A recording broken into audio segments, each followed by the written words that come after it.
So that would be your name, the team that you're on, your role, and also a fun fact about yourself and how long you've been with TTSF. So I guess I can start. Should I start? Or no, you guys Sure. can start. Yeah. Agnes, I don't know if you want to be a part of this panel as well, but because your camera is on. But I'm Brian Whitney. I've already introduced myself at the beginning. I'm the STEM workshop chair. Before that, I was a STEM workshop associate, and I joined in early 2019. I am a junior at Bentley School.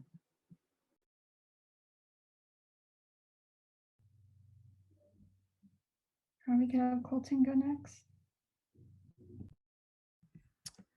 Hi, my name is Colton Lum. I'm part of the finance team. I'm the finance chair, and I've been a part of TeenTechSF for around 2 years, and I'm a freshman, and a fun fact is that I do fencing.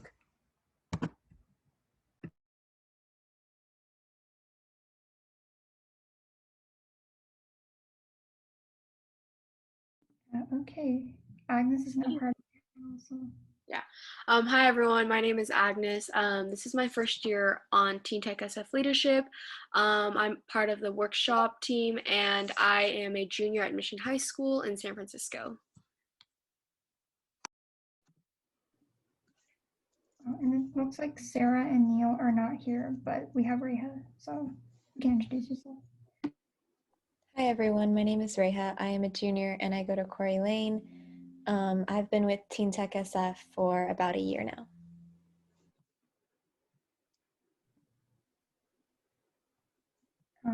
Actually, whoever is like with TeenTechSF can introduce themselves after each other. Okay, cool. I'll go then, I guess. Well, I'm Shravya and I'm part of the finance team and I joined TeenTechSF this summer.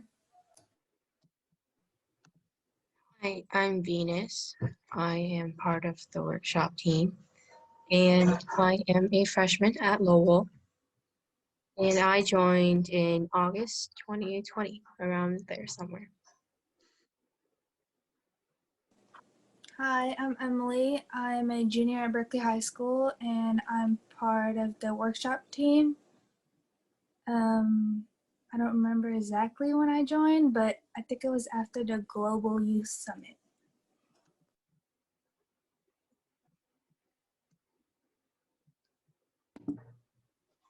Okay, so I think that was everyone.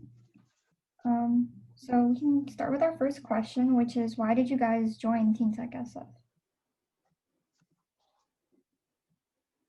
Anyone of you can answer.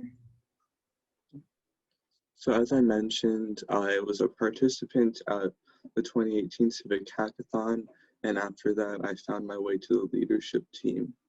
So now I get to lead many of the same STEM workshops that I was once a participant in 2 years ago. I can go next. So what first got me introduced to TeenTechSF was I went to, just like what Brian did, I also went to one of their events. I believe one of my event I went to was at PlayStation. I'm not 100% sure which event that was, but basically what really drew me to TeenTechSF was probably the creative speakers and more of the uniqueness of this nonprofit.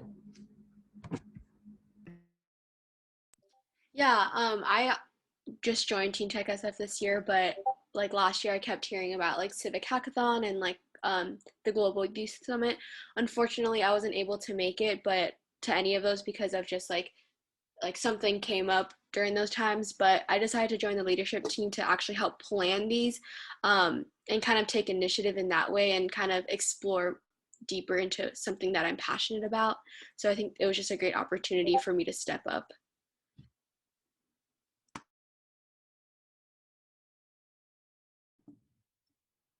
Yeah, that's pretty great. I kind of also joined for the same reasons. I thought it was really nice that it was just a group that was led by teens. So I thought that was a very interesting way to get involved with my community.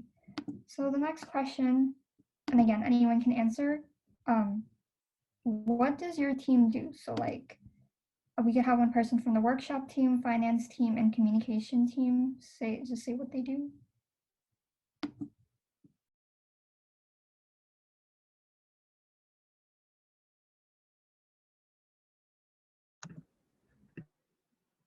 Okay, so I'll start. The STEM workshop team is in charge of putting together the workshops that we usually run around the Bay Area. They're now online, and we're the ones coordinating with our partners, community centers and schools, asking them if they're interested in bringing one of our interactive STEM workshops to their community.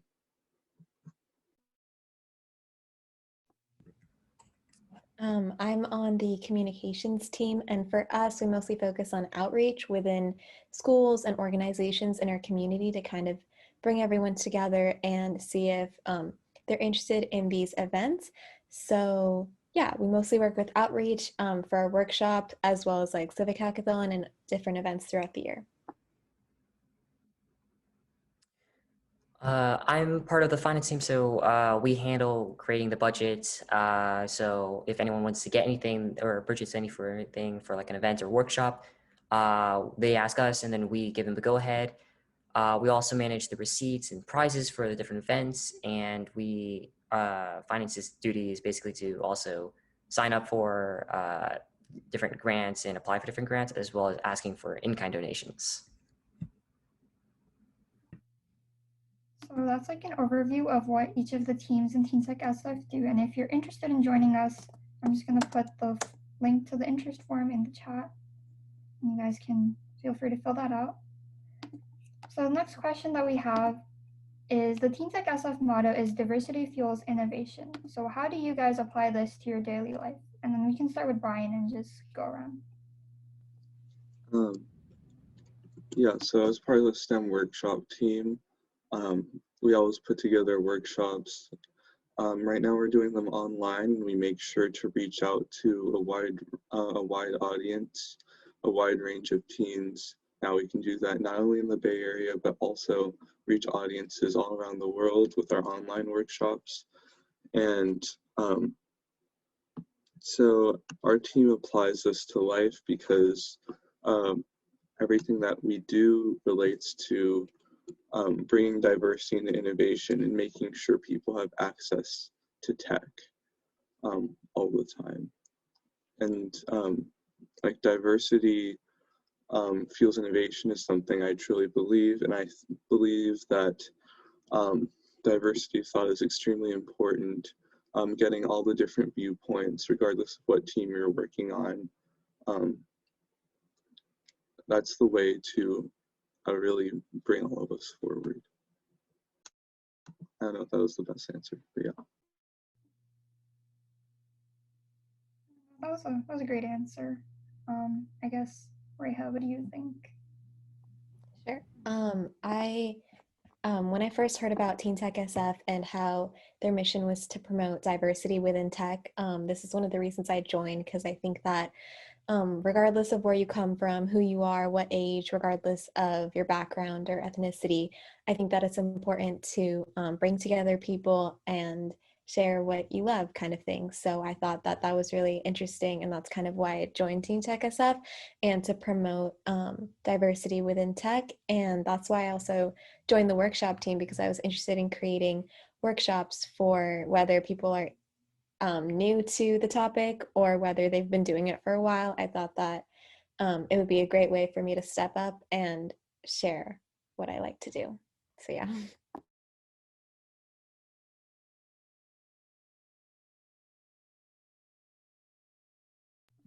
I can go next.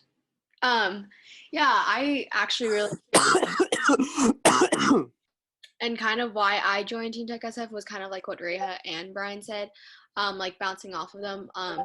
Yeah, like I really believe that diversity should be incorporated into tech, because like, you know, certain communities are overlooked and they are underrepresented in the tech industry. And I believe that like as this nonprofit does, continue to expand, it does reach people who haven't even ever like been exposed to tech. And I think that's like something that's key to this nonprofit, is because everyone has the opportunity to explore something that they're passionate about, and yeah, kind of like deepen their interest in this field. So I think that's just really cool.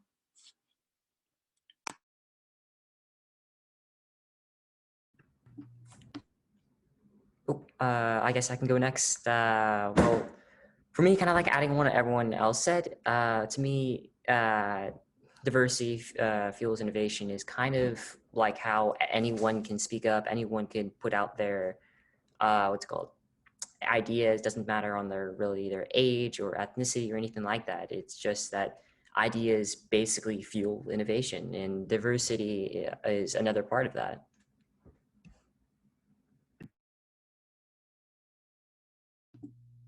Okay, so those are all some pretty great answers. And I guess we can move on to the next question, which is, if you guys could encourage a new coder to learn one skill, what would that skill be?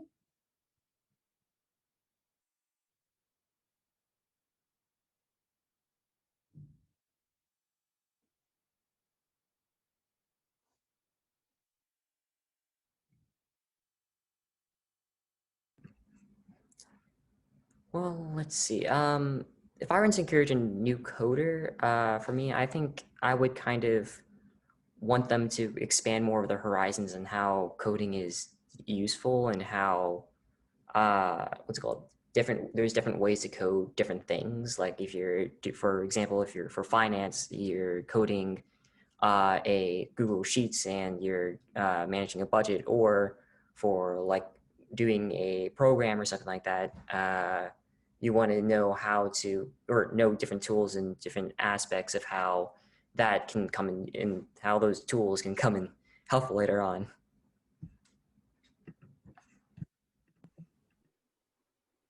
Okay, great. Yeah, sorry. I think that, like, I wouldn't tell every single person the same exact thing. Like, I'm not going to say for you, I'm not going to say for everyone they should use this program to start with and then branch off of that, because everyone's different and everyone has unique ideas. Again, diversity of thought, right? So for people who are interested in game design, you can start there. You can start with something like Pygame, or something that helps you develop and design a game. For someone who's interested in animation, you can start with Civic Studio. For someone who's interested in designing a website, you can go to CodePen and create your own website with HTML and CSS. And the resources are out there. We put them out there, and we hope to teach everyone that coding is very useful, and there's so many different applications, as Colton said. And so it's time to get out there and start bring your own ideas to life. Yeah, that's a great answer. Personally, what I would say is, I've also noticed that sometimes people don't realize how much coding is like not really an individual thing as much as it is collaborative. So I guess I would also say that it's important for people to make sure that, when you're programming, that you're making sure that whatever you're writing just makes sense, that you could work with other people on it. That's just kind of what I would think. So the last question for the panel is, what is one unusual way that you have been using tech to get through these difficult times?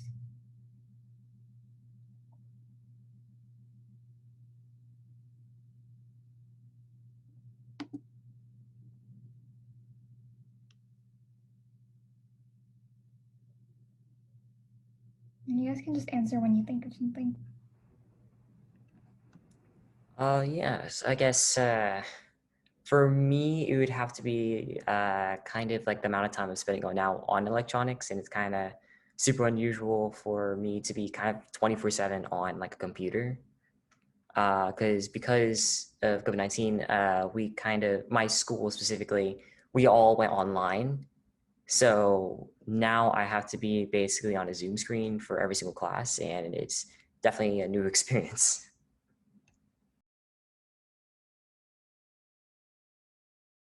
Yeah, and I think that like the amount of time that we spend with technology, like as Colton just said, I think that especially during the pandemic, like everything is like pretty much we're depending on technology, whether it's for like talking to our friends at this point or whether it's for going to school or doing extracurriculars, it's like all online. And I feel like without that, like I don't know exactly what we would do, right? Because like, so I think that a lot of my time is spent on my computer or like yeah, basically on technology. So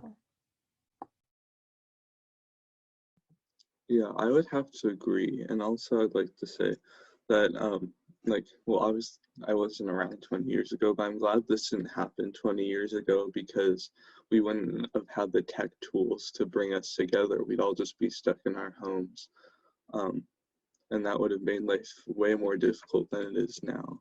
So I use tech just like everyone else for just about everything these days, to connect with the outside world, regardless of if it's setting up events for TeenTechSF or um, going to school or just communicating with my friends. And um, that's how I use tech every day.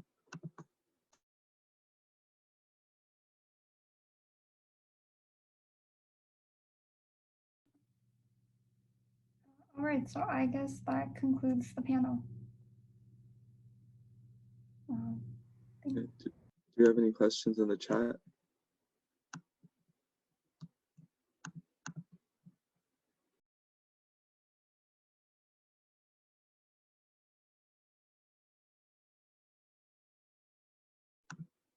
Okay, I got a private message question.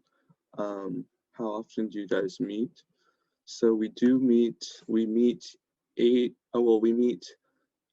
10 out of 12 months. We have monthly planning meetings. And if you want to join our leadership team, we'll give you more information about that. That's for the whole team to come together, an entire leadership team. But for the 3 teams that we have, the divisions or committees for finance, STEM workshop, and communication, we sometimes go out and meet on our own in our own time.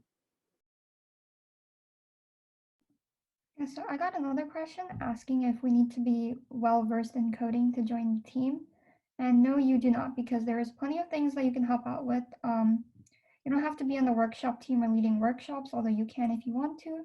You could also join the communication team and help us with outreach, or you can join the finance team and help us with grants. So yeah, you don't have to worry about that.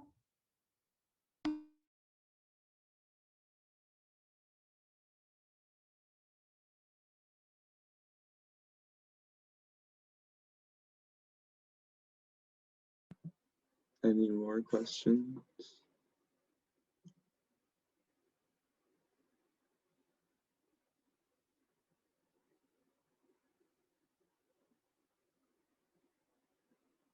Anyone?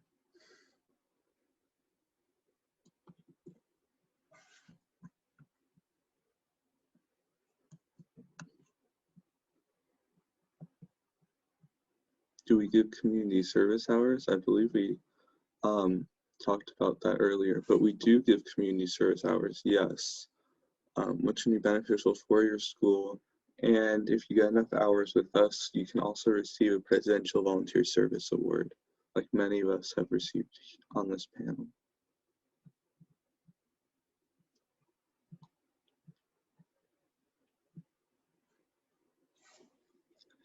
Any final questions from anyone?